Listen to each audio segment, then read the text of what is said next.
Hello everyone.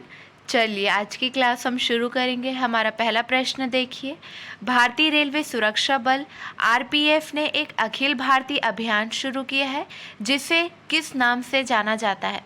सही जवाब है ऑपरेशन यात्री सुरक्षा। ऑप्शन 3 सही है।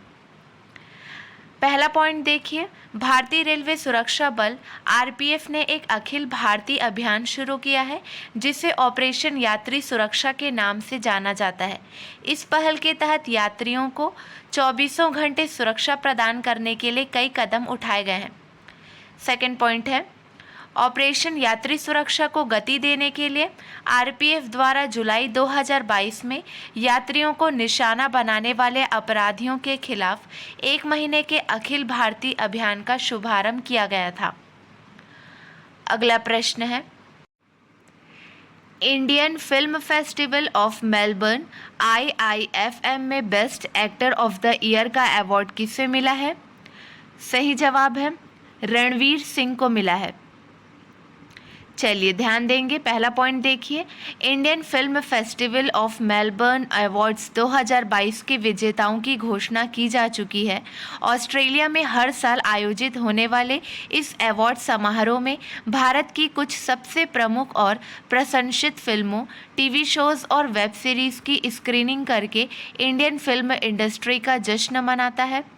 सेकेंड पॉइंट है, फिल्म 83 में भारतीय क्रिकेट टीम के कप्तान कपिल देव की भूमिका में अपने करियर का बेस्ट परफॉर्मेंस देने वाले बॉलीवुड सुपरस्टार रणवीर सिंह को प्रतिष्ठित Indian film festival of Melbourne में best actor of the year का अवार्ड मिला है।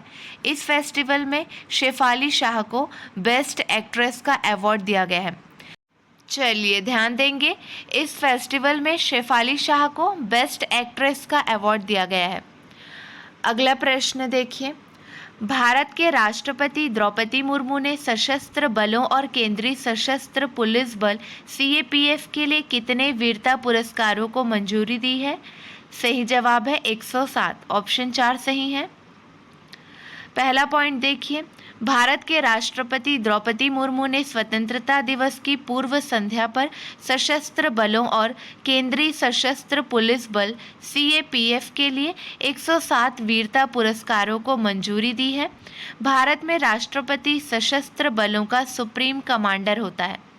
सेकेंड पॉइंट है, राष्ट्रपति द्वारा मंजूर किए गए वीरता पुरस्कारों में 3 कीर्ति चक्र, 13 शौर्य चक्र, 2 बार 2 सेना मेडल वीरता पुरस्कार, 81 सेना मेडल वीरता पुरस्कार, 1 नौसेना मेडल वीरता पुरस्कार और 7 वायुसेना मेडल मतलब वीरता पुरस्कार शामिल है। अगला प्रश्न देखिए,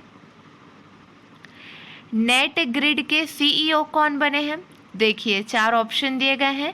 सही जवाब है पीयूष गोयल।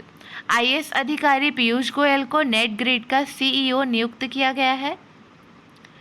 पहला पॉइंट है, केंद्र सरकार ने नागालैंड कैडर के 1994 बैच के भारतीय प्रशासनिक सेवा IAS अधिकारी पीयूष गोयल को नेट ग्रिड का नया मुख्य कार्यकारी अधिकारी मतलब CEO नियुक्त किया। केंद्र सरकार ने इसके साथ ही 26 अन्य अधिकारियों को अतिरिक्त सचिव के रैंक में तैनात करने का आदेश जारी किया। चलिए अगला प्रश्न देखिए, दुनिया के सबसे ऊंचे चिनाब रेलवे ब्रिज के गोल्डन ज्वाइंट का उद्घाटन कब किया गया? सही जवाब है 13 अगस्त 2022 को उद्घाटन किया गया। पहला पॉइंट देखिए, दुनिया के सबसे ऊंचे पुल यानी चिनाब ब्रिज के गोल्डन ज्वाइंट का उद्घाटन 13 अगस्त 2022 को हो गया। इस ब्रिज का काम अब पूरा होने की कगार पर है। बताया जा रहा है कि पुल के संरचनात्मक विवरण के लिए टेक्ला सॉफ्टवेयर का उपयोग किया गया है। किस सॉफ्टवेयर का? टेक्ला सॉफ्टवेयर का उपयोग किया गया है। बता दें कि दुनिया के सबसे ऊंचे रेलवे आर्क ब्रिज का निर्माण जम्मू कश्मीर में किया जा रहा है। वहीं 13 अगस्त को चिनाब पुल के गोल्डन जॉइंट का भी उद्घाटन हो गया है। अगला प्रश्न, अरुणाचल के तीसरे हवाई अड्डे का नाम क्या रखा गया है? सही जवाब है डोनी पोलो हवाई अड्डा नाम रखा गया है। पहला पॉइंट देखिए, अरुणाचल प्रदेश में तीसरा हवाई अड्डा जो अब राज्य की राजधानी ईटानगर में निर्माणाधीन है को अरुणाचल प्रदेश प्रशासन द्वारा डोनी पोलो हवाई अड्डा नाम दिया गया है। मुख्यमंत्री कार्यालय के एक प्रतिनिधि के अनुसार राज्य मंत्रिमंडल ने अपनी बैठक में हवाई अड्डे के नाम के रूप में डोनी पोलो हवाई अड्डे को अपनाया। बैठक की अध्यक्षता अरुणाचल प्रदेश के मुख्यमंत्री पेमा खांडू ने की। चलिए ध्यान देंगे, अरुणाचल प्रदेश के मुख्यमंत्री कौन है? पेमा खांडू। अगला प्रश्न, राष्ट्रीय अपराध रिकॉर्ड ब्यूरो के नए निदेशक कौन है? सही जवाब है विवेक गोगिया है। राष्ट्रीय अपराध रिकॉर्ड ब्यूरो के नए निदेशक विवेक गोगिया हैं। अगला प्रश्न है, भारतीय थल सेना के नए प्रमुख कौन है? सही जवाब है मनोज पांडे। अगला प्रश्न देखिए, भारत के पहले राष्ट्रीय समुद्री सुरक्षा समन्वयक कौन है? सही जवाब है जी अशोक कुमार। ऑप्शन 1 सही है, भारत के पहले राष्ट्रीय समुद्री सुरक्षा समन्वयक जी अशोक कुमार हैं। अगला प्रश्न है, रक्षा खुफिया एजेंसी DIA के नए प्रमुख कौन है? सही जवाब है GAV रेड्डी है। ऑप्शन 2 सही है, रक्षा खुफिया एजेंसी के नए प्रमुख GAV रेड्डी हैं। अगला प्रश्न है, 23वें भारत अंतर्राष्ट्रीय समुद्री भोजन शो 2023 की मेजबानी कौन सा शहर करेगा? सही जवाब है कोलकाता। ऑप्शन नंबर 3 सही है, 23वें भारत अंतर्राष्ट्रीय समुद्री भोजन शो 2023 की मेजबानी कोलकाता करेगा। पहला पॉइंट देखिए, भारत सरकार अगले साल 15 से 17 फरवरी तक कोलकाता में 23वें इंडिया इंटरनेशनल सी फूड का आयोजन करने वाला है। India international sea food show दरअसल भारत से समुद्री जीवों का निर्यात बढ़ाने का एक मंच होता है। सेकेंड पॉइंट है, वर्ष 2021-22 के दौरान भारत से $7.76 बिलियन के सी फूड का निर्यात किया गया था। मूल्य के हिसाब से यह अब तक का सर्वाधिक है। यदि मात्रा की बात की जाए तो इस वर्ष 13,69,264 टन समुद्री उत्पादों का निर्यात किया गया। अगला प्रश्न है, एशिया के सबसे पुराने फुटबॉल टूर्नामेंट डूरंड कप 2022 की मेजबानी कौन सा राज्य कर रहा है? देखिए 4 ऑप्शन दिए गए हैं, कौन सा राज्य कर रहा है?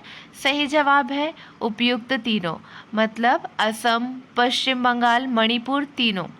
इतिहास में पहली बार डूरंड कप कई शहरों में आयोजित किया जा रहा है, जिसमें पश्चिम बंगाल, असम और मणिपुर डूरंड कप 2022 की मेजबानी कर रहे हैं।